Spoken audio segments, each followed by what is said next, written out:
Hi, Sagittarius Sun and Rising. Welcome to your October 2021 Astro Update. It's Raina here.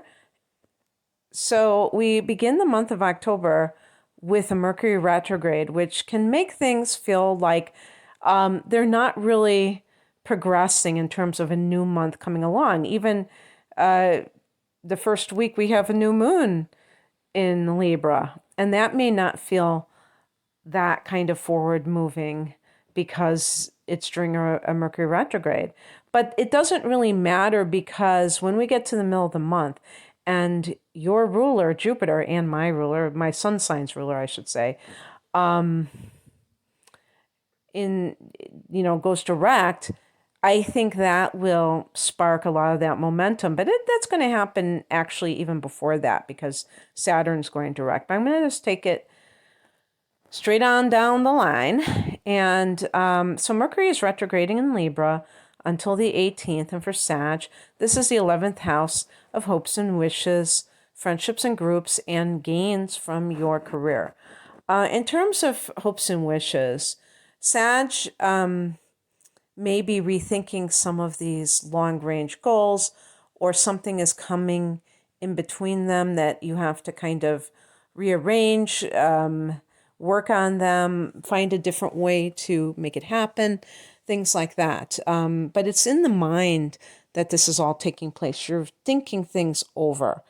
Sometimes this can mean some kind of falling out with a friend or misunderstanding because Mercury retrogrades can twist words, or maybe it's as simple as you're trying to get a hold of somebody and you can't for whatever reason. It's a kind of a comedy of errors in a sense where you just keep experiencing not being able to do so. Eventually, you will be able to get in touch with anyone that you're so desiring to get in touch with, but it might be during this retrograde that it becomes a real challenge. On the 6th, Pluto goes direct at 24 degrees of Capricorn, and this is in Sag's second house of earned income. Now, I can't remember what month Pluto went retrograde, but it might have been in the spring, which I'm in the northern hemisphere, maybe March or April. It's been it's probably been retrograding for 5 months, and it's an outer planet, so it's not like it necessarily affects you personally, but when it's in a certain house, it can definitely have that kind of effect. Anytime a planet retrogrades, it's going to make you go within. So with Pluto, we're looking at totally changing the person's attitude towards money as a whole and possessions. And this can be really great for Sagittarius that want to downsize.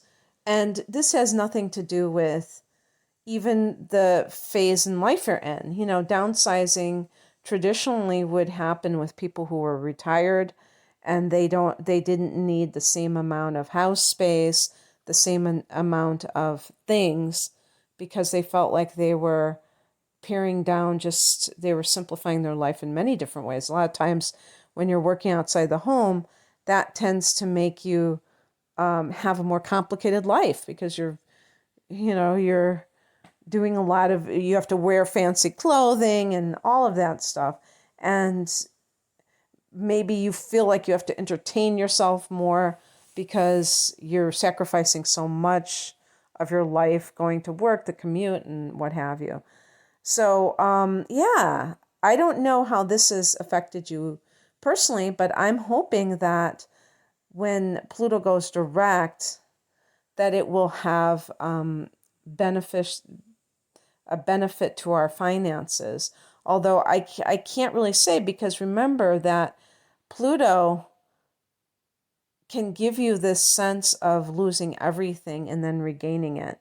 And I'm sure that there are plenty of Sagittarius that have experienced this. I've read many comments on different astrologers, under different astrologers' videos about how Sagittarius have felt things haven't been that easy in recent years. And maybe part of this is due to Pluto in the second house.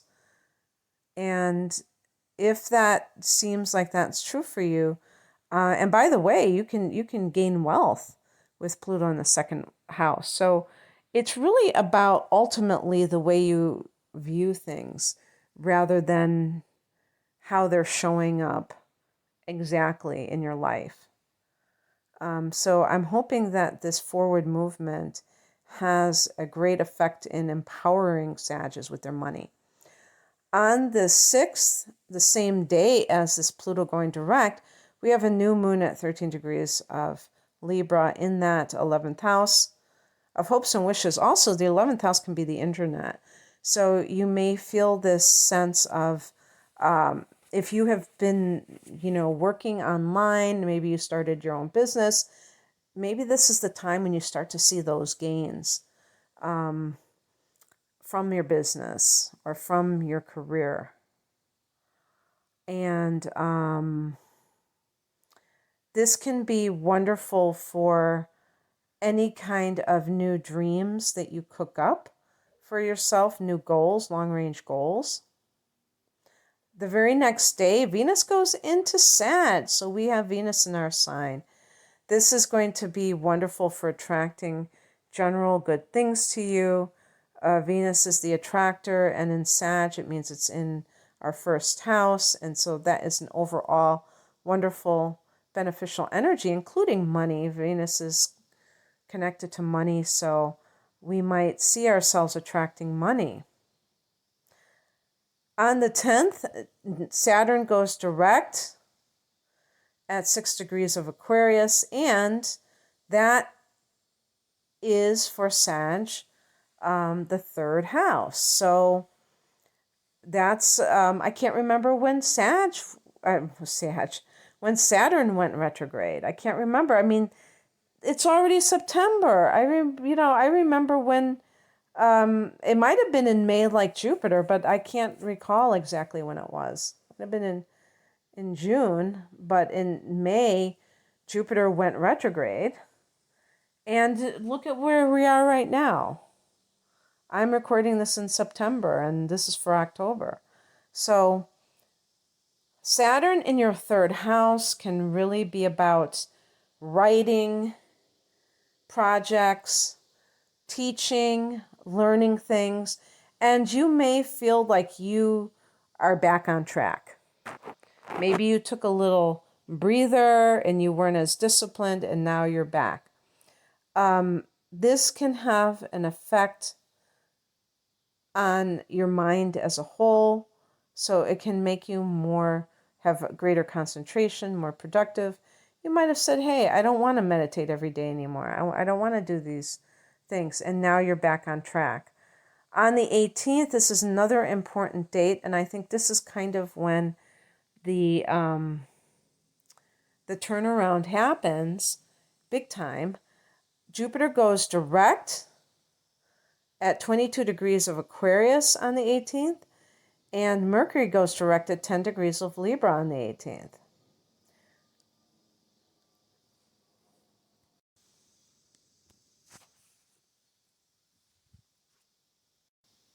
So Jupiter is our ruler. Jupiter going direct is wonderful.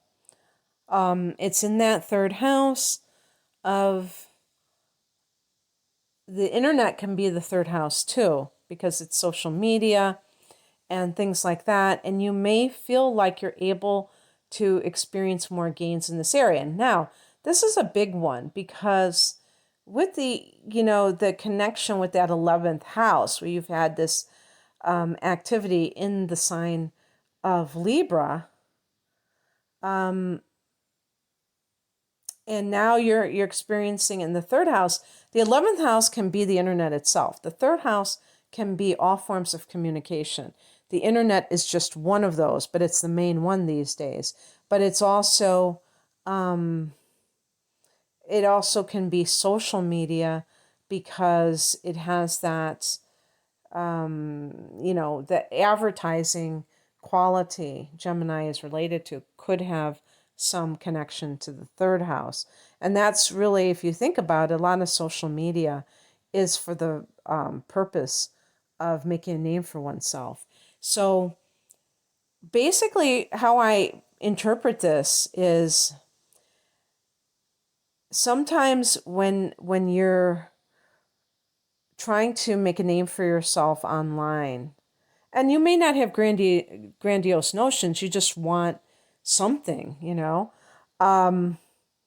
you get involved with the social media, and then it becomes very, very easy to get sucked into likes and all of that kind of thing. How many people, clicked on my video, how many people commented, how many, all of that stuff. Some people have, I was going to say have no shame, but I don't want to denigrate them. They just simply don't have any issue whatsoever. Just keep on trying to get, they'll say, subscribe to my videos, and they'll say that. And I never once have said that directly. I might have said that, indirectly, but not directly asked people to subscribe to my videos, because when I first started, I thought to myself, well, they're not stupid. They can decide whether or not they like my style and they want to do it. And then I found out that, oh, I see, it's because it helps the content creator. It helps to promote their videos. So at least it made sense to me why they were asking for that.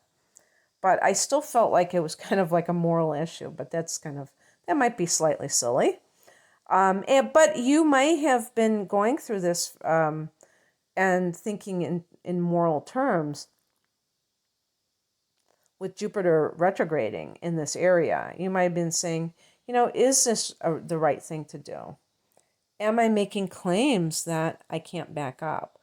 And this is, I think, a very good thing to be very conscientious about this kind of thing, rather than not caring, just wanting to get the most likes that the person can. I have more respect for people that care than people that are more interested in their advancement. So that might be a theme that is affecting you, but now Jupiter is direct. So you can expand your online presence, or whatever this means. Maybe this is about becoming more prolific as a writer.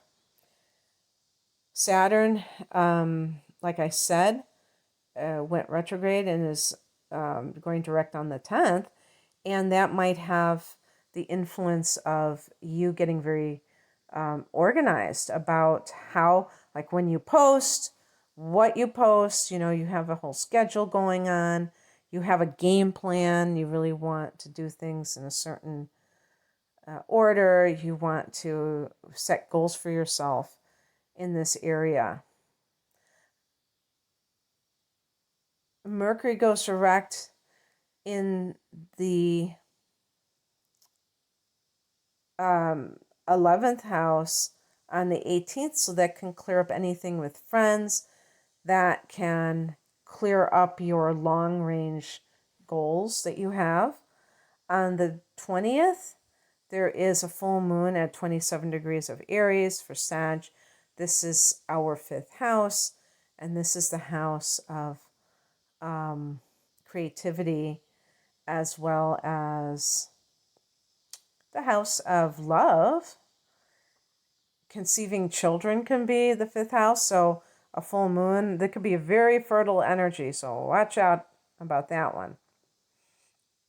So this may be for people who are dating, that they realize that it's now or never. They're going to have to either commit to that person, or they're going to have to let them go.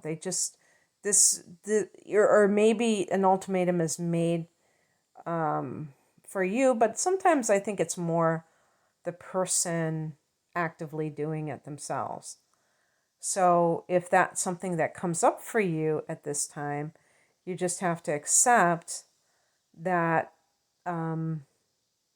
somebody else may not be that thrilled with your behavior, may think that, or actually you might not be that thrilled about somebody else's behavior.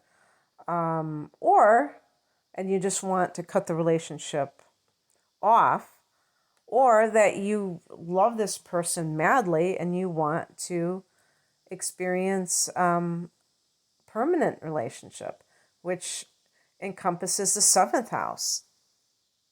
So that can be what that represents.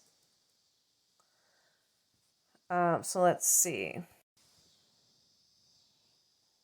And on the 23rd, the sun goes into Scorpio, and that's the 12th house, and that begins the hibernation process for the next month, where you are maybe becoming more, spending more alone time, feeling more contemplative. It can be a very good time for those sort of activities. On the 30th, Mars goes into this 12th house as well. So you might be strategizing behind the scenes, Sag, and not really sharing what you're doing with others. You may be very active, but only you is really aware of that. To the rest of the world, you may seem like you're just on permanent retreat. So it can be a very productive period if you're a bit secretive, but you have the right to be now that you're in this 12th house, also with Scorpio. That's pretty secretive. Okay, that's what I have for you, Sag. I hope that this resonated. If you would like a private reading, I am promoting my double readings because it's like they're on sale. Full-length natal chart interpretation with full-length transits for the next year for a special price.